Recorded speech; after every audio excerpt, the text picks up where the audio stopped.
Hello, everyone, and welcome to our cinema. And today's film is going to be The Sandlot.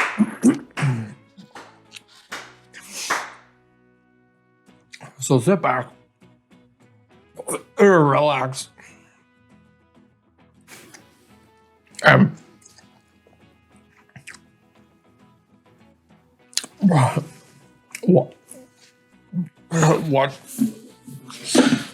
watch me paint.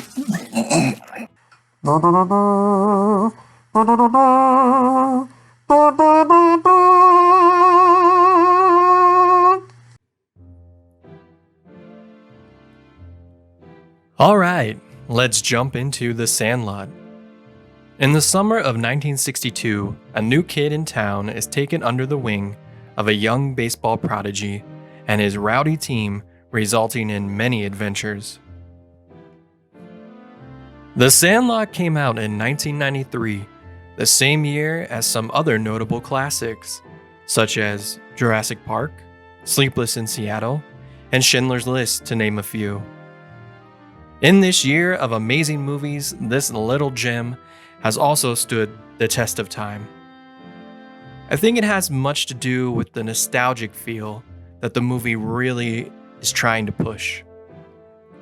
It is hard to watch and not remember those summers from your childhood, running around and playing outside with your friends.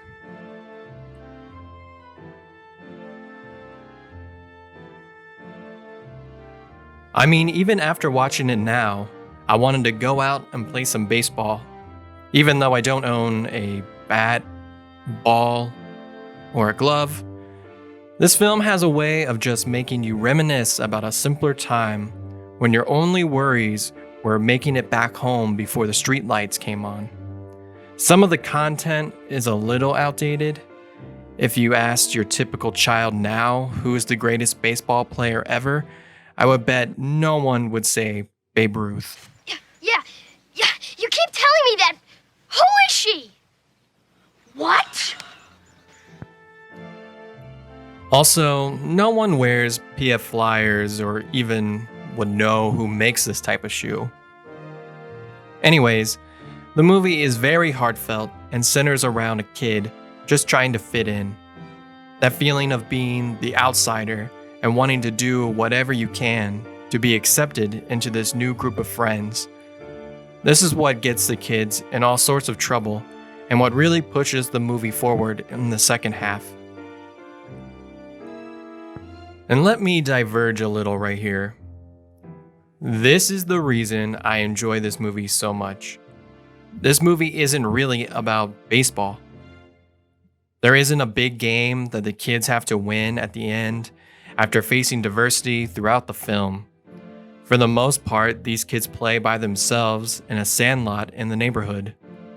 Not keeping score, just wanting to play and have fun. I absolutely love this. All sports movies can sometimes be exactly the same.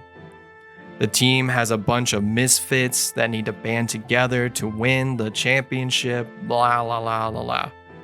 Somehow, at the end, they persevere and the movie ends on a high note with all of them surrounded by a trophy. Give me a dangerous dog who wants to eat children any day.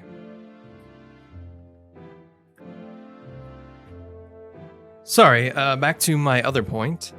The main character really just wants to fit in, so doing something misguided only seems natural.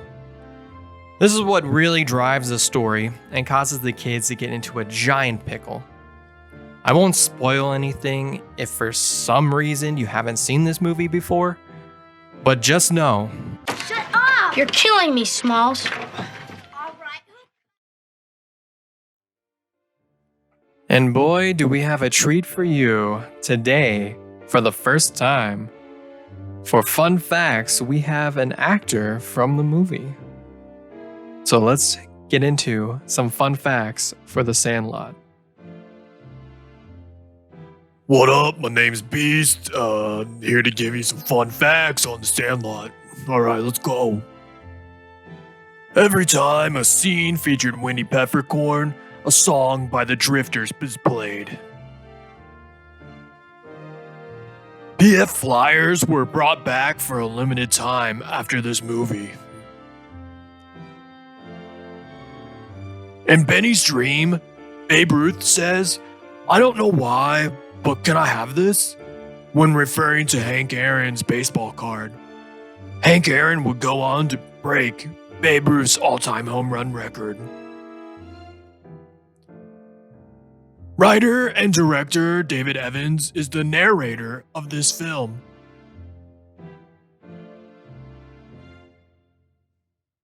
James Earl Jones also played a baseball enthusiast in Field of Dreams 4 years earlier. However, in real life, he actually hates baseball.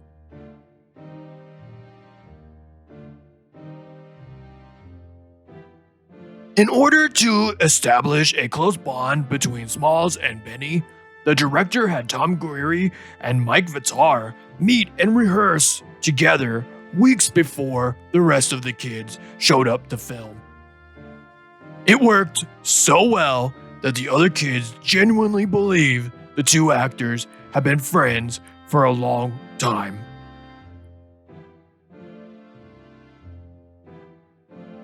This has been Fun Facts, brought to you by The Beast.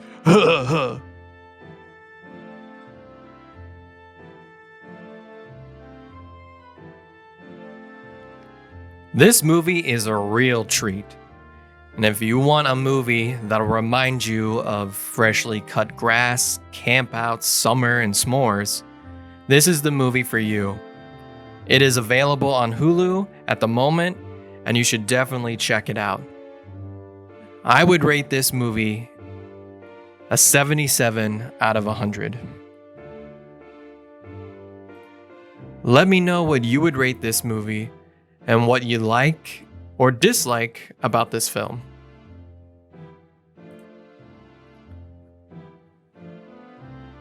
Alright, moving on to the art. As you can see, I chose watercolor as my medium. I love watercolor, and it's probably something I am the most comfortable with, which is why I have been using it a lot on this channel. I thought this scene was perfect to capture the essence of the movie.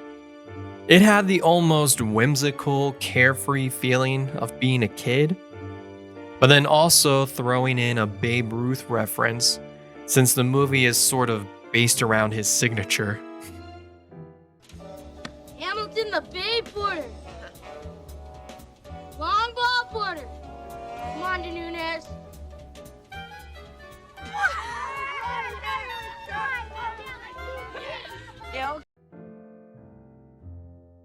I think it turned out well, and I love the fact that today I decided to really push those shadows with Cobalt Blue and Payne's Gray.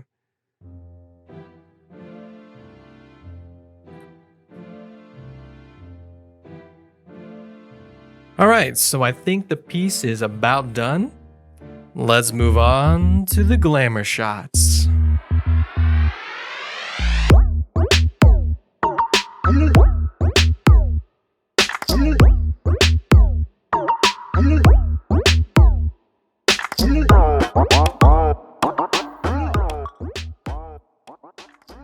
I really love this little gem of a movie. It is always a very fun and entertaining watch. And I think the art piece really turned out well and was a blast to make. Please let me know what you think, and if you have a movie suggestion for the next video, please write it down in the comments. And to help out this channel, please like and subscribe. Until next time, I'll be right here.